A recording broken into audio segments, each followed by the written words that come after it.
Well, it seems like Alanah Pearce has gotten herself into a little bit of a pickle. And for people who don't know who Alanah Pearce is, this is somebody who was famous when she worked at IGN and then ended up leaving the company, becoming a YouTuber, and then went from being a YouTuber to now being a game developer. This is more so focused on what she said in regards to Elden Ring accessibility options. And apparently you may be considered disabled if you have a child. Just a lot of people really not understanding the conversation about accessibility in Elden Ring. It has been brought up various times across various mediums by various people that Elden Ring is not, or FromSoft games in general, are not particularly accessible to disabled players. And people who are asking for accessibility are not actually asking for an easy mode. That isn't the intent. Here's the thing I want to spell out where accessibility is concerned. People who are disabled, I felt myself doing it, I'm going to do it, is another tangent. There are also multiple kinds of disabilities, especially where gaming is concerned. There are long-term disabilities, there are situational disabilities, there are temporary disabilities. It counts as a disability where a video game like Elden Ring is concerned if you have a kid. You have a 2-year-old, you're trying to play Elden Ring, you can't pause. That is a situational disability that you have. Okay, we're off to a great start, it seems.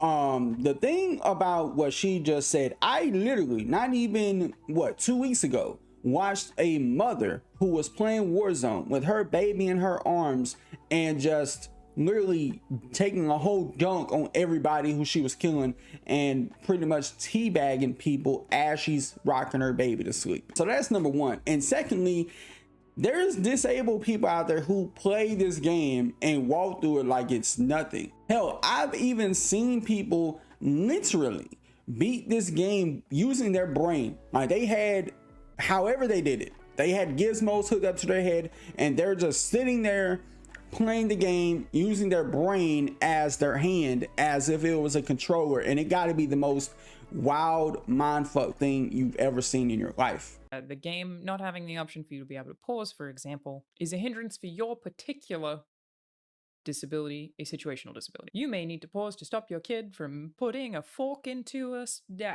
socket, a power outlet. In Australia, we call power outlets PowerPoints, but when I moved to the US, I got bullied for that because people thought that I was referring to like a PowerPoint slideshow, so trying to get that one out of my vocab. And there are temporary disabilities. You break your wrist, you sprain your wrist, you temporarily have trouble playing video games. You would need something to help you press certain buttons if you're playing Elden Ring. The third one, long-term, people who have long-term disabilities. That I do. I have tendonitis in both of my wrists from playing too many video games, unironically. That is a thing, from tapping too much. That means any rapid button mashing in any game, I'm going to have a lot of trouble with unless there are accessibility options to prevent that. It's part of what I worked on God of War Ragnarok. That's part of why I made an accessibility award show to like highlight this particular thing. Is like, I have a lot of trouble with fighting games. I have a lot of trouble with any game that's really button mashy. If there are too many button prompts, I'm going to be in pain and have to like ice my wrist afterwards and not really be able to play it. And here's the thing about accessibility in Elden Ring. Where any of those things are concerned, I think there's a misunderstanding that people think disabled gamers, whoever else, want an easy mode. This is not the case. It's that the appeal of Elden Ring being really fucking hard is also appealing to people with disabilities. They too want to play the extremely hard game that is very hard for them to beat. They're not asking you to give them an easy mode and make it easy for them to get through.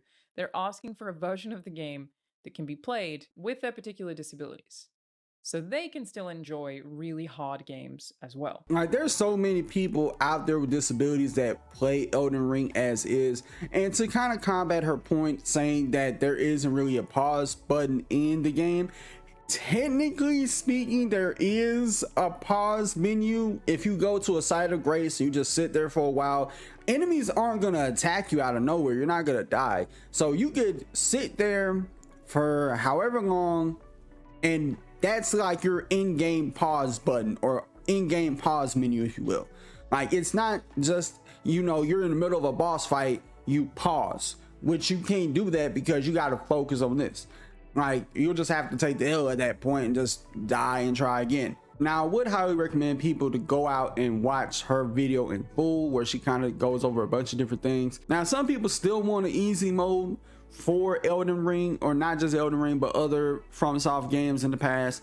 But no, you gotta either adapt or die, and try again. You have to use whatever tools you have that's accessible to you to then overcome obstacles with the bosses. But with that being said, y'all let me know what you think about this in the comments below. If you enjoyed the video, hit the like button, subscribe for more content like this, and I'll see y'all in the next video.